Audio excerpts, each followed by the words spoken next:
The story begins with the scene of a middle-aged man withdrawing money from an ATM. But if he managed to withdraw a ridiculously huge wad of cash, that would be too normal because he's actually a tycoon. Yet life is unfair, and even a strand of hair never grows straight. This uncle was withdrawing money, but his face looked extremely terrified. His withdrawal actions were normal, but the ATM suddenly spoke, asking if he wanted to begin a deal. Right after nodding in agreement, in the underground parking lot, a bizarre luxury car immediately appeared, burst through a wall, and took the man to a place called the Financial District. Standing in that place was a young man in a black cloak, muttering strange phrases like "chickens fly, dogs bark" about money. This man was Mikuni, the owner of that area. As he sat sipping a glass of red wine, a pink-haired young man approached. His name was Masakaki, announcing that today the owner would have a deal match with the middle-aged man. Both sides had agreed to the match. Immediately afterward, Mikuni and the uncle each summoned mysterious creatures using cards. The middle-aged man screamed and charged in to shower love on him, but Mikuni remained calm. The man used every trick to win money, but it didn't last long before the battle ended quickly. Mikuni completely outclassed the middle-aged man and won by a landslide. Because he lost the deal, the next morning, the uncle ran onto the subway tracks and took his own life. In another development, our main character, Kimimaro, a poor university student juggling 2 part-time jobs at a convenience store, was busy when Hanabi, a classmate, showed up and handed him study notes for the test tomorrow. He was overjoyed and grateful until he found out his crush came with her boyfriend. Truly, it's the fate of a male lead who hasn't awakened his powers, yet few butterflies hover around a withered flower.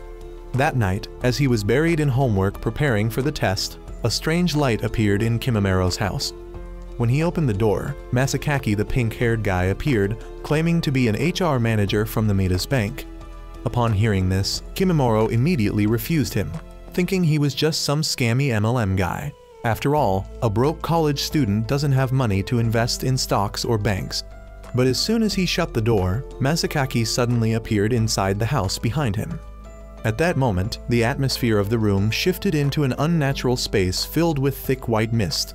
The pink-haired man explained that in this space, time was completely frozen, so Kimimaro could both study and listen to him preach.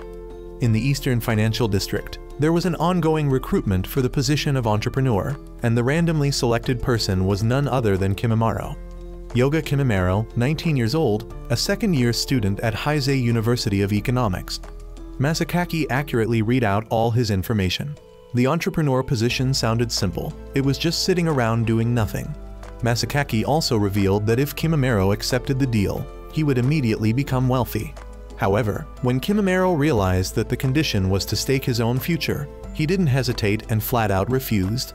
Handsome, smart, talented. Those were all things his brother didn't have, but at least our main character doesn't lust for riches. Being rich for 3 generations is okay, but Kimimaro? Nope. Masakaki still didn't give up trying to lure Kimimaro. He said the boy could live comfortably without becoming a civil servant. But at that moment, Kimimaro woke up and thought it was just a weird dream. The next morning, Kimimaro went to an ATM to withdraw money and discovered his bank account suddenly had 500,000 yen in it.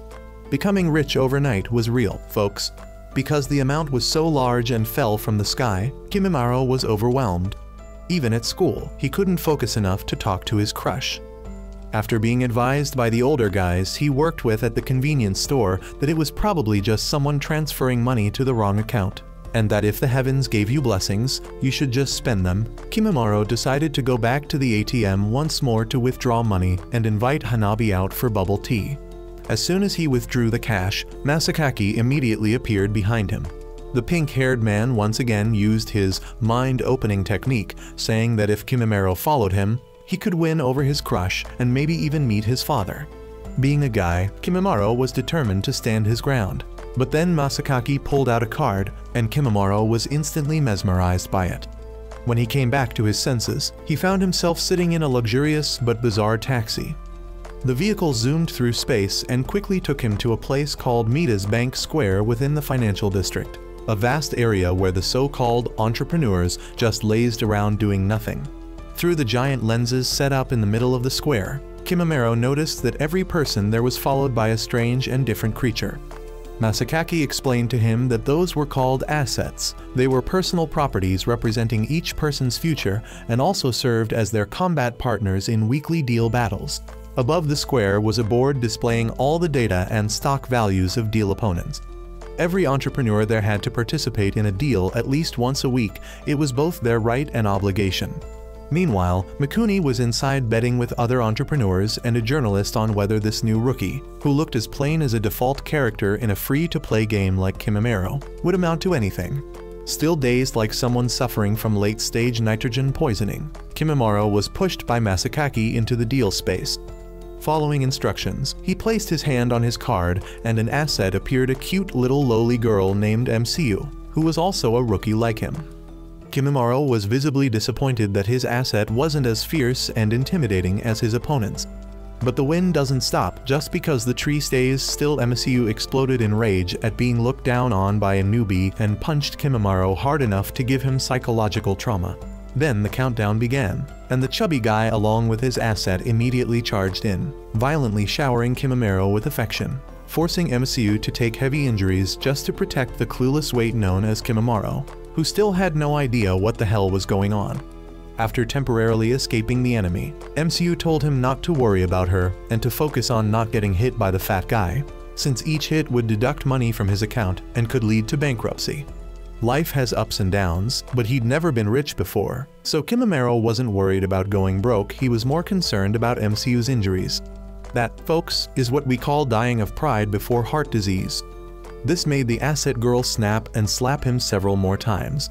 At the same time, Mikuni and the journalist along with other entrepreneurs were watching the deal unfold. After the fat guy discovered their hiding spot, MCU took a barrage of critical hits just to keep Kimimaro safe. Our main character still stood there screaming uselessly like a loser. After evading the enemy a second time, MCU's injuries were mysteriously healing quickly, and Kimimaro, now calmer, asked her to teach him how to fight. Unfortunately, just then, the fat guy found them again. Once more, MCU sacrificed herself to shield Kimimaro and ended up pinned under a giant metal ball. At this point, he had no choice but to face the fat guy head-on. Kimimaro quickly followed MCU's instructions, slid his hand over the card, which was also the ritual to invest 10 million yen into her account, and released a powerful attack that completely incinerated the massive metal ball and dealt massive damage, utterly defeating the opponent. This outcome left Mikuni and a reporter named Takadazaki completely stunned. After all, no rookie had ever won their first deal match before, especially not someone as clueless about the rules as Kimimaro. Back to Kimimaro, after topping up the game and easily outclassing his opponent, his account balance tripled. Learning that MCU was still safe, he relaxed and passed out. The next morning, when he woke up, he found himself back in his familiar room. Thinking the battle from last night was just a dream, Masakaki suddenly popped up right behind him again. He told Kimimaro to enjoy the thrill of victory for now and that he'd come pick him up next week. Masakaki also warned him that if he ever went bankrupt in the financial district, his real-world fate would be unimaginably harsh, so our protagonist could no longer refuse any deal matches. Afterward, the pink-haired man showed Kimimaro how to communicate with his asset through the card. Kimimaro asked MCU how she was doing, which left her bewildered that he was worried about an asset. That afternoon, Kimimaro went to the ATM to check his account balance, only to be floored by the number 33.5 million yen. This huge sum made him so anxious that he couldn't focus in class. Hanabi noticed his distracted behavior and how he kept staring at his card. Meanwhile, back in the Mida's bank headquarters, Mikuni told his assistant to dig into Kimimaro's background. Ever since returning from the financial district, Kimimaro suddenly started seeing the black-colored Midas bills, which still appeared as regular Japanese yen to everyone else. When he asked MCU what would happen if he used the black bills, she admitted she didn't know. Kimimaro tried his best not to use them, but this got him into serious trouble with a thuggish customer. Unexpectedly, Mikuni, posing as an ordinary civilian, showed up and cleverly helped him drive the thug away. Outside, to thank Mikuni for his help, Kimimaro bought him a can of coffee from the convenience store, which nearly brought Mikuni to tears. When Mikuni mentioned the black bills, Kimimaro realized he too was from the financial district. Mikuni confirmed he had watched Kimimaro's deal match against the fat guy the night before. He explained that Midas money came from the Midas bank, and anyone returning from the financial district could see it. He also assured Kimimaro that nothing would happen if he used the Midas bills. Kimimaro replied that the pink-haired clown had told him his future was being used as collateral. Mikuni argued that using the future to generate money was perfectly normal. Through this conversation, Mikuni indirectly revealed that he had known Kimimaro's missing father. He then introduced himself as Mikuni Saokairo and said he would help Kimimaro if possible before leaving. At the same time, a mysterious blonde girl was watching their secret meeting through a surveillance camera. That girl was named Sato, and her true identity was that of an undercover investigator working for an organization probing the true purpose of the financial district's existence. In short, she was a cop tailing an illegal financial organization. She had visited the financial district 51 times, with 11 of those involving direct participation in deal matches. Though still a rookie entrepreneur, Sato was sharp and formidable, being the only investigator to ever infiltrate the dangerous financial organization. Sato had a deal scheduled every Wednesday, and with the help of her asset, a massive white wolf, she always fought with the utmost determination not to lose, because bankruptcy would mean being permanently expelled from the financial district. Sato and her organization had both determined that Mikuni was the primary target they needed to keep under close surveillance. This was because not only did he wield tremendous influence over the government and global financial corporations in the real world, but he had also established a powerful alliance within the financial district itself. What made him even more dangerous was his growing intention to invest Midas money directly into the real human world. For Sato, Mikuni was an extremely mysterious and dangerous specter. The morning after his unexpected conversation with Mikuni, Kimimaro went to visit his aunt Kyoyuko, his first time seeing her since graduating high school. The purpose of this visit was to ask about his father. Aunt Kyoyuko revealed that after his parents passed away, they had left behind several items related to stocks or securities. When Kimimaro looked through his missing father's belongings, he was shocked to find a notebook with the Midas Bank emblem inside. As he flipped to the last page, he was completely stunned into silence. Kimimaro immediately asked MCU how he could find the pink-haired clown Masakaki, and she guessed that he might currently be at the Midas Bank. She also noticed that Kimimaro's face was showing an oddly terrifying expression. Upon returning to the financial district, Kimimaro found Masakaki and immediately rushed at him to demand answers about the notebook his father had left behind. No matter how hard he pressed, Masakaki refused to disclose any information regarding his father. Kimimaro suspected that the notebook was the reason he was chosen as an entrepreneur in the financial district, but Masakaki insisted that it was merely a coincidence. At that moment, Mikuni suddenly appeared behind Kimimaro, saying he had business with him. Mikuni then unexpectedly brought him to see the info hunter Takadazaki, allowing Kimimaro to ask directly about his father. Surprisingly, Takadazaki knew of Yoga, Kimimaro's father. When asked what his relationship to Yoga was, Kimimaro answered honestly, he was his son. After exchanging a few flirtatious glances with Mikuni in the background, Takadazaki received a 100,000 Midas payment from Mikuni as a service fee.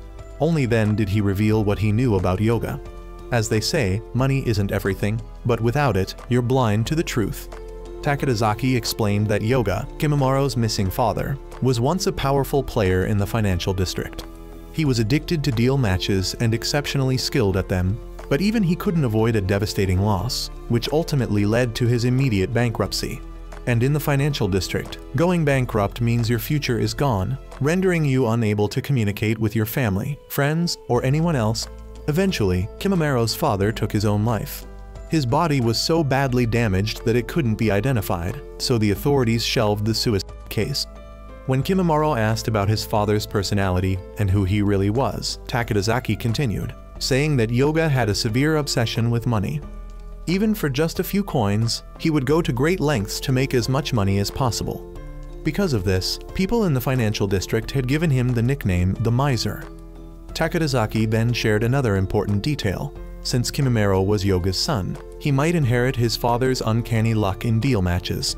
However, he warned Kimimaro to be careful and not let the same fate of suicide repeat itself. After the conversation with Takadazaki, Kimimaro's mood turned extremely heavy. He was disappointed and resentful toward his father for choosing an abnormal life driven by money and for abandoning both him and his mother. But Mikuni disagreed.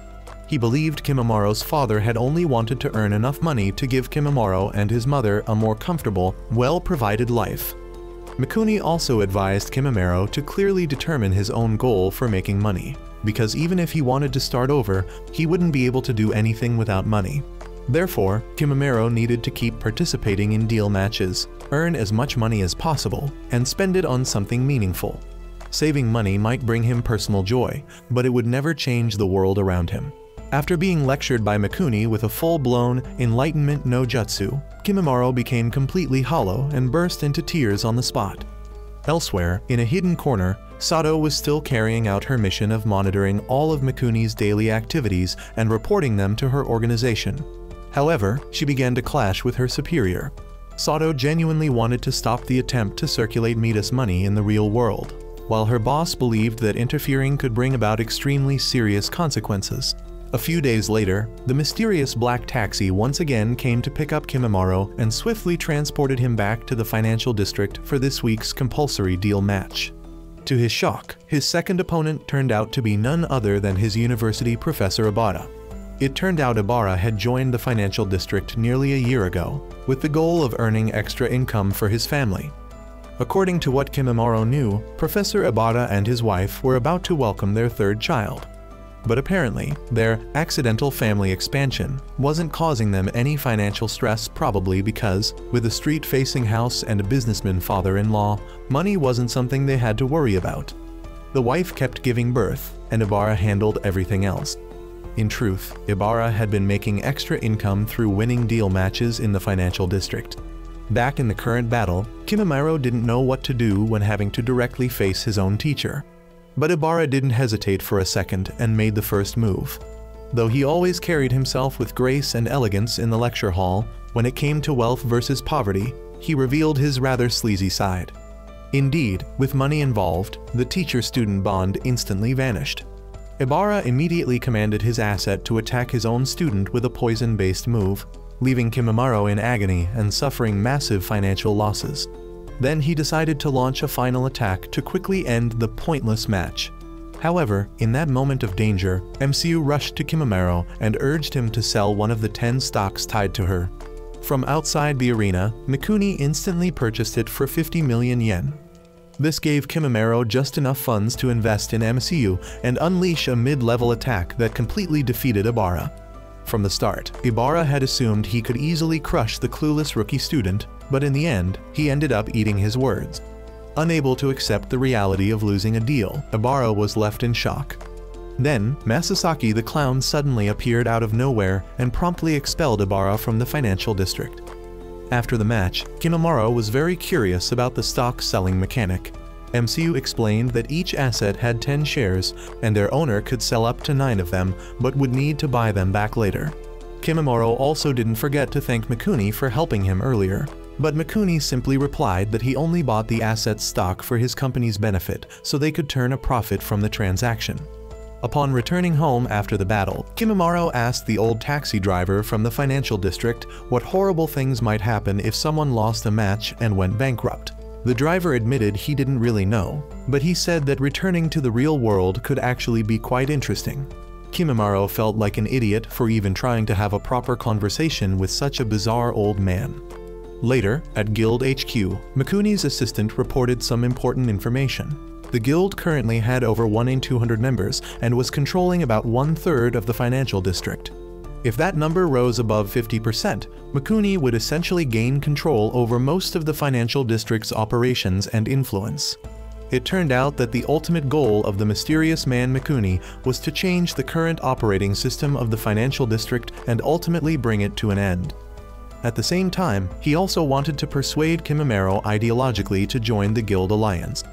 Back in the real world, the next morning in class, Kimamaro was extremely worried and anxious about his professor's fate, but Ibarra arrived at school and taught as calmly as ever. After class, Kimamaro immediately chased after him to ask about his situation, and Ibarra invited him over to his house so they could talk in detail.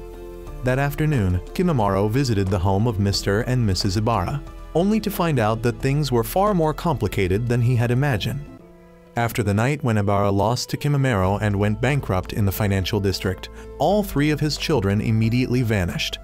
even the third child, who was still in his wife's womb, no longer existed in this world. Everyone in the real world, except for Kimimaro and Ibara, had completely forgotten about the existence of the three poor children, even Ibara's wife. Despite this, Ibara held no grudge against Kimimaro for defeating him in last night's steel match. Because if Kimimaro had lost, his life would also have been affected in deeply negative ways. If anyone was to blame, it was Ibara himself for not fully understanding the severe consequences of using one's future as collateral in exchange for money. He also expressed regret that he hadn't joined the guild alliance earlier. He explained to his young student that the guild was an organization founded by Mikuni, with the goal of reducing the impact the financial district had on the real world. In other words, a defeated entrepreneur returning to the real world would face reduced losses he would lose, but not go completely bankrupt. However, if someone joined the guild, even if they won a deal match, they would not receive any profits. It was precisely for this reason that Ibara declined to join at the time, but now he deeply regretted it, although it was too late. Before parting, Ibara gave Kimimaro one final piece of advice. Never lose any deal, no matter what, because Kimimaro was the only person left in the world who still carried the memory of his three beloved children.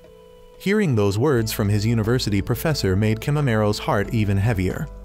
The next day, Mikuni had a rather important deal match against another high-ranking player named Kikuchi, and he asked Kimimaro to come along and observe the battle so he could learn from it. Everyone present was excited to watch Mikuni fight, as a match between two elite players was always thrilling. Right before the match began, Mikuni asked Kikuchi if he still had no intention of joining the guild alliance. The old man completely ignored the question, and so the deal officially commenced. Kikuchi immediately commanded his asset, named Hearst, to transform into countless mirrors that surrounded Mikuni and his asset, Kazu, then launched continuous deadly attacks on both of them. Mikuni's funds rapidly dropped. However, the spectators outside observed that the rate of financial loss was still stable, and Kikuchi wouldn't profit from this if things continued that way, because Hearst was an asset that required massive upkeep costs. Of course, Kikuchi knew this clearly. He immediately executed a stock sell command for Hearst, having already arranged for a group of businessmen to buy the stocks in advance, thus securing a dominant cash advantage over Mikuni and completely overwhelming him. But when there were only 20 seconds left in the match, Mikuni suddenly activated Kazu's White Knight ability, allowing his two other assets, Sleeping Beauty and Q, to appear on the battlefield. The two assets quickly worked together to destroy Hearst's core, giving Mikuni the opening to launch his final move and defeat Kikuchi. The flamboyant old man ultimately lost the deal match. However, he likely wouldn't suffer too much in the real world, because Mikuni had made sure not to let the match end with too wide a gap in outcome. Witnessing this, our main character, Kimimaro, seemed to have finally realized that in order to minimize the pain he might cause others, he needed to possess the same overwhelming power as Mikuni. Only then could he have full control over the outcome of a deal. Immediately afterward, Mikuni wholeheartedly began teaching Kimimaro how to manage the outcome of a deal match. First, to reduce the impact on the real world, one must win but without profiting too much. Second, one must develop judgment, the ability to assess both oneself and the opponent accurately in every aspect: asset, EQ, knowledge, financial capacity, etc. In other words, mastering all informational variables to form an accurate evaluation of the opponent. Among all factors, asset is the most critical in a deal, which is why Kimimaro decided to begin learning how to cooperate more effectively in battle with his own asset, MCO. In his next deal match, Kimimaro tried to practice managing the profit margin, even when he already had the upper hand. However, since MCU was completely unaware of this strategy, their coordination faltered, creating an opening for the opponent to turn the tide. As a result, MCU ended up with a bruised eye, and Kimimaro lost the match. At the same time, Mikuni and his assistant were carrying out a transaction called deal income cost collection from other entrepreneurs within the financial district. Right afterward, he went to meet a man referred to as the vice chairman to propose buying out the entire national debt. The truth was that Mikuni was trying to resolve Japan's national budget deficit in order to help the country's citizens. Handsome, kind, and rich, what more could you want, right? Someone get in line to be Mikuni's wife, please. Back to Kimimaro, although it was just a minor defeat, he still feared that misfortune might befall his loved ones. He quickly called his aunt Kyoyuko to check in, and learned that she had been hospitalized for an appendectomy. Fortunately, her condition was not serious, and she would be discharged in about a week. Kyoyuko also reassured her nephew not to worry too much, as she was still in good health despite her age. The next morning, Kimimaro rushed to school to check on his crush. Hanabi said she was completely fine and had even bought a cute new dress to prepare for her upcoming internship. The only real penalty Kimimaro suffered from last night's deal loss was failing one course. That alone helped him breathe a small sigh of relief. At the same time, Sato was secretly passing on the intel she had gathered from the financial district to her superior aboard a subway train. Now, knowing that the consequences of his loss weren't too severe, Kimimaro headed home and made himself some instant noodles. While waiting for them to cook, he checked on MCU's condition. She said she had recovered but questioned why Kimimaro hadn't told her in advance about his plan to merely draw the match. Because of that, she got punched in the face by the enemy and was absolutely furious. "My pretty face is not for getting wrecked. Got it, main character?" she snapped. While Kimimaro was listening to MCU lecture him about combat coordination, the noodles finished cooking. At first, MCU was grossed out watching him eat. But when he explained that eating noodles brought a sense of joy and happiness, she said she wanted to try it too. Kimimaro originally planned to feed her a bite himself, but then thought it might be a bit too hatin', so he promised to let her try it another time, then proceeded to eat the entire cup of instant noodles himself. Meanwhile, after losing to Mikuni, Kikuchi, who had only been lightly affected, continued to participate in another deal match. This time, he faced off against another elite player named Shizawa. Kikuchi once again used the same old trick, commanding his asset, Hearst, to turn into mirrors and surround the opponent. But Shizawa casually responded, "That's old news, man," and his asset instantly nullified Kikuchi's recycled attack, then dealt a massive counter blow straight to him. In the end, Kikuchi suffered a crushing defeat, went bankrupt, and was quickly expelled from the financial district. In the real world, not only was Kikuchi arrested for corruption, but his pharmaceutical company, Bashu Corporation, also plummeted uncontrollably, losing the trust of its customers. Kimimaro later went to see Professor Abara, who explained that the sudden collapse of Bashu would destroy the futures of over 10,000 employees. The consequences of a deal match, in reality, could be devastatingly severe. In Abara's own life, even his wife had now vanished as if she had never existed. A few days later in the financial district, while MCU was eating noodles and evaluating Kimimaro's new plan to control a deal, the information broker Takadazaki suddenly appeared and offered Kimimaro a hot scoop on Bashu Corporation for a price of 1 million yen. Eager for any updates on Bashu, Kimimaro agreed to pay him. That's right, our main character is now rich beyond belief, casually dropping 1 million yen like it's spare change. After receiving the money, Takadazaki revealed that a pharmaceutical company named Fee Pharma, founded 5 years ago, would be acquiring Bashu and all of its debt. Though Fee Pharma was said to be a foreign corporation, the true owner behind it was none other than Uncle Mikuni himself. Thanks to this, the ripple effects of the previous deal on the real world would be minimized. Upon learning this, Kimimaro went to confront Mikuni and asked why he had done it. Mikuni explained that the Midas money had already infiltrated the real world, and it was now extremely difficult to stop its spread. That was why Mikuni had formed the guild to maintain balance between the two worlds by using Midas money itself to contain the fallout from deal matches. After this conversation, Kimimaro officially joined the guild, although some members claimed he wasn't worthy since he didn't fully understand the guild's objectives or how to stabilize a deal. Kimimaro didn't care. In fact, Mikuni even considered copying Kimimaro's odd behavior and feeding instant noodles to his own asset. At that same moment, back at the intelligence agency headquarters, Sato continued to argue with her superior over shutting down the operations of the financial district and the spread of Midas money. After returning, she began tracking information on another high-level player in the financial district, Sonoza Ku, age 29, who had an astonishing deal record of 56 wins and only 1 loss. His current personal wealth exceeded 9.8 billion yen, and his next deal was scheduled for Thursday against none other than Kimimaro. At that very moment in the financial district, Kimimaro was chatting casually with MCU when Sonoza suddenly appeared out of nowhere and complimented MCU, calling her a beautiful asset with a cute pair of horns. This caused Kimimaro to immediately suspect him of being some kind of haten creep who liked to flirt with other people's girls, so he looked at Sonoza with visible disgust and contempt. But then Sonoza introduced himself as Kimimaro's next opponent in the upcoming deal and asked for a moment of his time to talk. It turned out Sonoza wanted Kimimaro to voluntarily forfeit the match. He even offered to pay the penalty fee half of Kimimaro's total personal assets out of his own pocket. Sonoza explained that even if one managed to control and balance the outcome of a deal, the impact on the real world was still unavoidable. That's why he believed forfeiting was the most effective and responsible option. However, he didn't demand an immediate answer, and told Kimimaro to take all the time he needed to think it over. He also handed Kimimaro a digital business card so they could stay in contact at any time, and just as he finished speaking, Sonoza suddenly vanished. A while later, at a convenience store, Kimimaro flipped through a magazine to learn more about Sonoza and discovered that he was the representative of a non-profit unification organization whose goal was to provide vaccines to developing countries and support various other causes. With his fresh outlook and charismatic appearance, Sonoza was adored and respected by many, earning him the charming nickname the Charity Prince.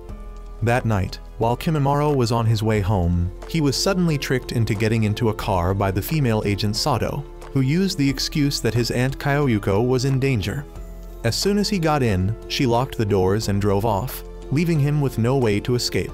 At first, Kimimaro suspected she was a kidnapper targeting broke college students, but seriously, who kidnaps a penniless student? But she quickly explained that she was actually a fellow player in the financial district, and also an undercover agent investigating the district and the Midas money. After hearing her explain her background, Kimimaro finally relaxed and agreed to talk. During their conversation, Sato bluntly criticized Mikuni's method of using Midas money to stabilize the economy, calling it only a temporary solution, one that would lead to even greater consequences in the future. According to her, the only way to truly resolve the issue was to dismantle the financial district system entirely. She hoped Kimimaro would cooperate with her. While he was still hesitant since he had already joined Mikuni's guild, Sato suddenly pushed Kimimaro down right there in the car and told him that she could see it in his eyes. There was something more important to him than money. Just then, she noticed a car tailing them. Without wasting time, she used her card to summon the mysterious old man taxi driver, who helped them escape to safety. Before parting ways, Sato advised Kimimaro to accept Sonoza's invitation to talk, as he was a top-tier player who genuinely wanted to end the financial district's impact on the real world. Although Kimimaro was still struggling with countless chaotic thoughts, he decided to meet Sonoza the very next day. Just like Sato, Sonoza also criticized the actions of Mikuni's guild, claiming they were sacrificing the future just to stabilize the present. That's why he had refused to join them.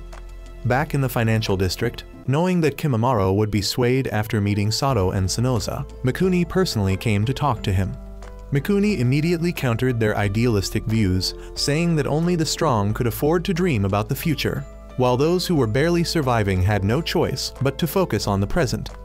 Mikuni also revealed that he was the only person who had ever defeated Sonoza in a deal match.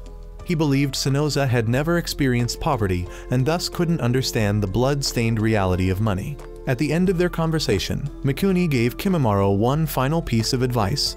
In the cruel world they lived in, the only way to survive was to fight and to win. The next day, despite still feeling conflicted, Kimimaro decided to go through with his deal match against Sonoza. During the battle, Sonoza's usual calm demeanor vanished, revealing a completely different person. His asset unleashed an overwhelming and terrifying power. Once again, MCU put herself on the line, taking the full brunt of a devastating attack to shield Kimimaro, ending up badly injured and covered in wounds. Seeing this left Kimimaro terrified and heartbroken. But at the same time, it made him realize something important. He didn't want to win, nor did he want to lose. What he truly wanted was to protect what belonged to him. In the end, Kimimaro and his asset, MCU, joined forces to unleash 2 consecutive mid-level attacks with devastating power, completely defeating Sonoza in the deal. This immediately resulted in Sonoza suffering significant losses in the real world. The next morning, when Kimimaro went to visit Sonoza at his office, he found him preparing to move out with a few friends and colleagues to continue nurturing hope through other charitable organizations around the world. Rather than showing any anger over his defeat, Sonoza expressed strong faith that Kimimaro could be the one to rise up and overthrow the financial district. Before leaving, he asked Kimimaro to deliver a cup of his favorite instant noodles to MCU as an apology for the severe injuries she suffered during their battle. At this point, the story flashes back to the past, to the time before Mikuni became a top-class player in the financial district. Back when he was still a university student, Mikuni was forced by his father to follow in the family's business path. His father relentlessly drilled twisted views into his son's mind about the power of money, saying that a single banknote was just a piece of paper. But when stacked into a pile, it became more than just money, it became power, a terrifying power that could shake the entire world. After graduating from university, Mikuni quickly became his father's personal secretary. This crushed his spirit to the point where he gave up his lifelong passion for music and disbanded the college band he had already signed a contract with. From then on, he could only work in despair, doing everything his father demanded. His father's main line of work was building interconnected financial networks, using money for both good and evil purposes. He would strengthen these connections with more money, and if one party collapsed, the rest would fall like dominoes. That, he said, was true power. However, his father didn't invent this system, he merely exploited it after it was already in place. Mikuni also had a younger sister named Takako, who had been gravely ill since childhood. She spent nearly her entire life confined to a hospital bed. Mikuni cared for her deeply, she was the one person he truly wanted to protect. Even his decision to follow his father's orders was ultimately driven by the hope of earning enough money to cure her. After finishing work at the company each day, Mikuni would stop by the hospital to check on her and talk with her. For a while, it seemed like life might finally settle into peace, and the sun might finally shine on the two of them. But soon, his father's company began to struggle and approached the brink of bankruptcy. One of the interconnected businesses in the network had problems, which triggered a chain reaction affecting the entire system. The Mikuni family's company, being central to this network, suffered the most. As if that weren't already devastating, Takako's condition also worsened around the same time. Every hospital in Japan had given up on her case, leaving only one option: send her to the United States for treatment, where there might be a chance to extend her life. When the doctor delivered this news, it hit Mikuni like a bolt of lightning.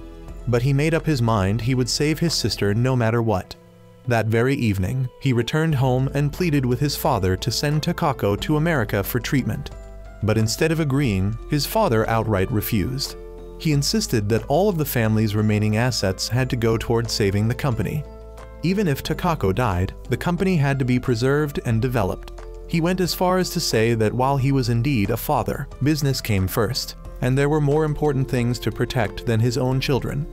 Those cruel words shattered any remaining affection Mikuni had for his father. At that moment, he no longer considered him his father. Mikuni resolved to earn the money himself to continue Takako's treatment. But right after that, Mikuni was locked in his room. Days and nights passed in hopelessness, and by the time he was finally allowed to leave, his sister's condition had already deteriorated to a critical point. When Mikuni rushed to the hospital, Takako was already on a ventilator, her breathing weaker than ever. It turned out that Takako herself had refused to go to the US for treatment because she didn't want to leave Japan or her brother behind. What she truly wanted was simply to spend more time talking with Mikuni. In the end, what was meant to happen inevitably did later that night. Takako fell into an eternal sleep, and that was the last time Mikuni ever spoke with his sister. Sometime later, the pink-haired clown Masakaki appeared and offered Mikuni a place in the financial district.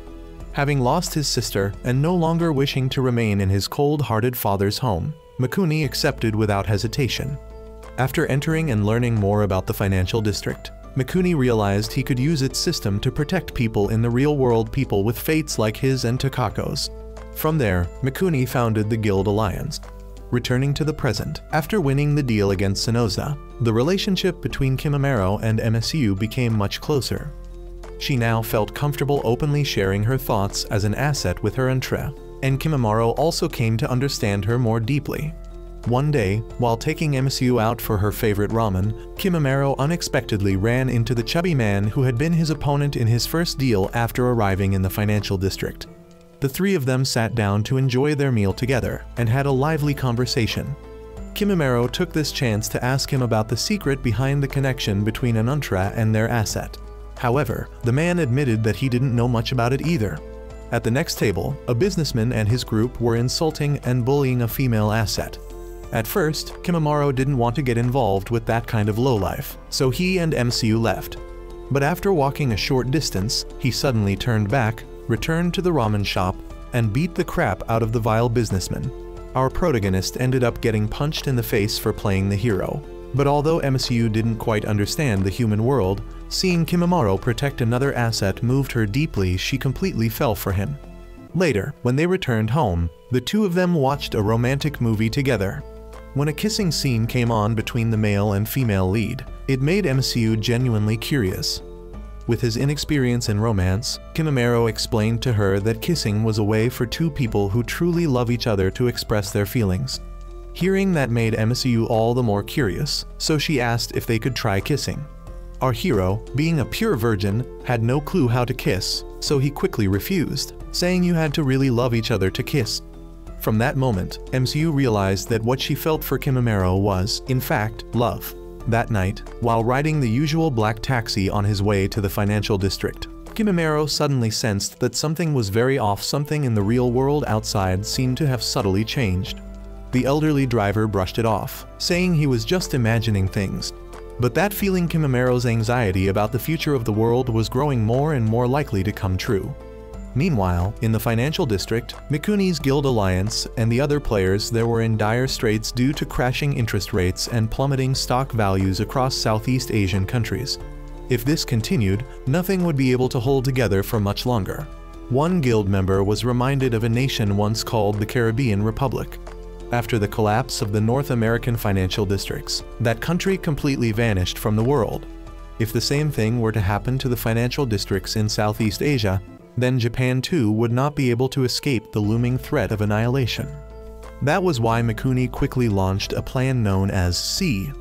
At that time, out in the real world, the streets had begun to empty due to the ongoing economic crisis. Sato went to meet with Takadazaki to make a deal regarding a secret chip she had previously asked him to retrieve. During this meeting, Takadazaki revealed a shocking piece of information. There was a traitor within Mikuni's guild alliance. He also added that he had encountered Kimimaro's asset long ago, and even claimed that MCU was somehow connected to Kimimaro's father, the one who had committed suicide because of money. Takadazaki tried to sell this juicy bit of information to Sato, but she showed no interest at all and simply turned her back and walked away. Kimimaro still attended school like usual, but today he noticed that something felt off. His classmates seemed different. Even Hanabi, his crush, was no longer cheerful and optimistic like before. This reminded him of what Sato had once investigated, that the future of humanity in this real world was becoming increasingly bleak. While walking lost in thought, Kimimaro unexpectedly encountered his teacher, Ibara, standing on the rooftop of a tall building. He rushed up to see what was happening and learned that recently, Ibara had tried every way possible to reclaim his 3 beloved children, and his wife, even going so far as to destroy his own educational research projects out of desperation, but all efforts had failed. At last, Ibara had turned to one final method, using his own life to try and buy back his family. Upon hearing this, Kimimaro immediately stopped his teacher and promised he would find a way to restore Ibara's future. He then hurried to the financial district to confront Masakaki. Meeting the pink-haired clown, Kimimaro instantly demanded to reclaim the futures of Ibara's 3 children, whom Ibara had lost after a previous deal against Kimimaro. He offered to pay Masakaki double, 10 times, even 100 times more than what Ibara had originally staked, but Masakaki only shook his head.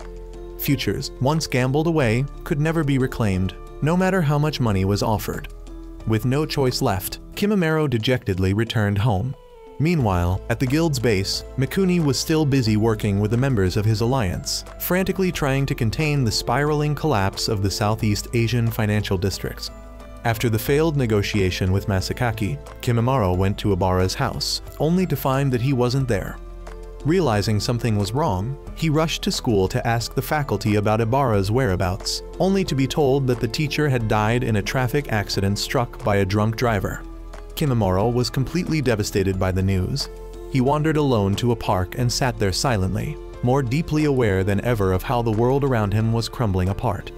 At that same time, back at her house, Hanabi looked utterly depressed, an expression totally opposite to her usual cheerful, optimistic self. She sat cutting up letters filled with heartfelt words from her students until she collapsed from exhaustion on the living room sofa. She looked like a lifeless doll, completely devoid of emotion. Back to Kimimaro, overwhelmed by the chaos around him. He withdrew all of the Midas money from his account and headed to the financial district. Sitting in that familiar, mysterious car, he eventually drifted off to sleep. In his dream, he saw a sweet, newborn baby girl being cradled lovingly in her mother's arms. His parents were giving her a name, and that name was all too familiar, Mseo. Just as the dream reached its most important moment, Kimimaro woke up. A short while later, in the central plaza of the financial district, Kimimaro set fire to all of his Midas money, with MCU's full support marking a major turning point in his way of thinking. Sato told him that, above all else, what truly matters is trust and belief. Even so, no matter how much money Kimimaro burned, the bank could immediately print more at any time. It was truly the kind of money that never ran out, just like the rumors said. Sato also told him one more thing. The financial district was nearing its limit. It, too, would soon collapse. A while later, Kimimaro went to see Mikuni to confront him, but their conversation turned into a heated argument due to their opposing views. Kimimaro was beginning to feel that Mikuni's goal to sacrifice the future in order to save the present was absurd. But Mikuni countered that without the present, there would be no future. However, for Kimimaro, the present existed because of the future. Right at that moment, an unimaginable event occurred. The Southeast Asia branch of the financial district officially collapsed after interest rates and stock values there plummeted uncontrollably. This led to the complete disappearance of a country, Singapore. Its people, scenery, and infrastructure all disintegrated into ashes in an instant. At that time, over in the Guild Alliance's territory, Mikuni was urging all members to immediately implement Plan C before it was too late. Going back 3 hours earlier, at the FM Central Headquarters in Washington, D.C., a special closed-door G20 meeting was taking place. The topic was the rapid changes in the Southeast Asian market that were bound to trigger a major financial crisis, pushing humanity into a desperate search for funding. In addition, the collapse of a single financial district would cause a chain reaction that would affect other districts, a phenomenon commonly referred to as C. During the meeting itself, all IFM members received breaking news about what was happening in Singapore. To prevent Japan from being destroyed by the wave of C, Mikuni decided to use his special Darkness card to request Masakaki, the pink-haired clown, to activate the Midas Bank's money printer. Mikuni then exchanged 20 years of his own future for a massive amount of black money, enough to support 80% of banks and major corporations. At the same time, in the real world, things were in utter chaos. After the unexplained disappearance of an entire country, Singapore, the wave of C quickly spread to other financial districts in Southeast Asia, such as Hong Kong and Shanghai. It wouldn't be long before it hit Japan directly. Back in the financial district, Mikuni and the guild members worked urgently to implement measures to reduce the impact of C as much as possible. By now, the wave of C had already begun approaching Japan, immediately causing the Tokyo stock market to face a severe downturn. Despite implementing price adjustment easing measures, trading volume kept falling far beyond acceptable levels. At the most critical moment, Mikuni and the guild stepped in to bail them out. Financial experts quickly began purchasing Midas black money, and soon after, the stock market started to recover. Thanks to this, Japan narrowly avoided being swallowed by the wave of C. However, that same afternoon, Masakaki demanded Mikuni pay up the compensation, the 20 years of future he had staked earlier. That night, while talking with Kimimaro, Sato commented that pouring such a massive amount of Midas black money into the real world would cost Japan an entire decade of its future. During their conversation, Sato also revealed to Kimimaro that it seemed Takadazaki, the information broker, had uncovered something regarding assets and Kimimaro's father. The very next day, Kimimaro went straight to the financial district to find Takadazaki. The man asked Kimimaro whether he wanted to know who his father's asset was back then, but he'd have to pay a transaction fee for the information. With no other choice, Kimimaro reluctantly handed over the money. Takadazaki then showed him a very old black and white photograph. Just one glance at it left MSU completely stunned. It looked like she had been Kimimaro's father's asset in the past. But the truth, as it turns out, wasn't quite what she thought. Although their appearances were nearly identical, Kimamero's father's asset had black hair and a different name, Miwa. Takadazaki also revealed that she was a particularly powerful asset. But Miwa had completely disappeared after Yoga Kimamaro's father went bankrupt and was expelled from the financial district. As an extra bonus, Takadazaki offered one more theory.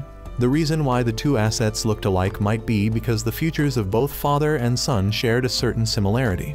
However, Sato disagreed with that idea. To her, the uncanny resemblance between the two assets symbolized the relationship and connection between father and son. In simpler terms, both Kimamaro and his father had been pursuing the same thing. This also served as proof that, although Yoga was obsessed with money, he truly loved his son. The evidence? Even though Yoga went bankrupt in the financial district, Kimamaro wasn't erased from the real world. He was still here, healthy and alive. Afterward, Sato gave MSU a cup of instant noodles and told her to remember the scent of that boy, Kimamaro. In the following days, Kimamaro witnessed more and more of the devastating consequences caused by Mikuni's decision to rescue Japan's economy from the wave of sea. The first to be affected was Kimamaro's crush, Hanabi. Once a girl who took school seriously, she now kept skipping classes and no longer showed up. Kimamaro tried calling, but she wouldn't pick up. So he went to her house and was shocked to see how pale and lifeless she looked. Still, he felt relieved that she at least still existed. That afternoon, while taking out the trash at the convenience store where he worked, Kimamaro suddenly felt a chill, as if struck by a poisonous wind. Immediately afterward, the people and scenery around him completely changed. Bustling parks were now filled with starving homeless people. Classrooms that used to be packed now only had a single elderly teacher. Even the manager of the store where Kimamaro worked vanished right in front of his eyes. Terrified, Kimamaro rushed back to Hanabi's house, only to find her in an even worse state than earlier. She couldn't even remember her own name. The entire city was now shrouded in a terrifying red hue. Even Mikuni was stunned by the scale of destruction caused by his own choices. Back with Kimamaro after witnessing such horrifying scenes, he resolved to team up with the spy Sato to reclaim Japan's future. He shared the plan with MSU and declared to her that he would help her obtain a happy future like any normal girl. However, MSU didn't like that idea at all. If she stopped being an asset, she would no longer be able to fight by Kimamaro's side. She had truly fallen for our protagonist. Realizing her feelings, Kimamaro kissed her on the forehead, a kiss for the most important person to him. By this point, Japan's situation had grown even more dire. Only 3 children had been born in the past week, a deeply alarming number. At the same time, the population was aging at a frightening rate. A few days later, the financial markets in the United States also began to tremble. Currencies around the world began to lose value under pressure from the US dollar. The United States was attempting to intervene in every global currency to halt the chain reaction collapse caused by the wave of C. In other words, the US had successfully deflected the wave of C, and now it was about to return to Japan. Faced with this situation, Mikuni quickly met with Masakaki again to use the powerful Darkness card once more. He was prepared to sacrifice another 20 years of the future to print more Midas black money, even after having seen the terrifying consequences of doing so. Upon learning this, Kimamaro, Sato, and Takadazaki immediately devised a detailed plan to stop Mikuni's reckless actions. The core issue here is that only the person who possesses the Darkness card has the authority to activate the Midas money printing machine and in the financial district. The only one who holds that card is Mikuni. According to Sato, there's only one possible way to stop him. After Mikuni activates the machine, the printing process and the sacrifice of future value take at least several hours to complete. During that short window, Kimamaro must initiate a deal with him and make Mikuni lose, forcing him into bankruptcy. Once Mikuni falls, Kimamaro must seize the Darkness card, shut down the printing machine, and return all the Midas money that had been created back into it. Following the plan, Takadazaki would take advantage of a traitor within Mikuni's guild alliance to steal a massive amount of black money from the guild, then distribute it among the public. This would rapidly devalue the Japanese yen into worthless paper, making all the assets Mikuni possessed practically valueless. That would open the opportunity for either Kimamaro or Sato to defeat him in a final deal and claim the Darkness card to reverse the money printing process and reclaim the future that had been mortgaged. Upon receiving word of this scheme, Mikuni immediately refused to deal with Kimamaro or Sato. However, Masakaki warned him that if he avoided the match, he would lose half of his total assets and wouldn't have enough money left to suppress the sea phenomenon. Left with no choice, Mikuni was forced to face Sato in a deal. Meanwhile, as Kimimaro entered the financial district, he was suddenly challenged by a guild member named Horiai. Kimimaro noticed something was off with MCU. She seemed different. After questioning Masakaki, he learned that whenever the Midas machine is active, assets suffer intense pain because they represent the future.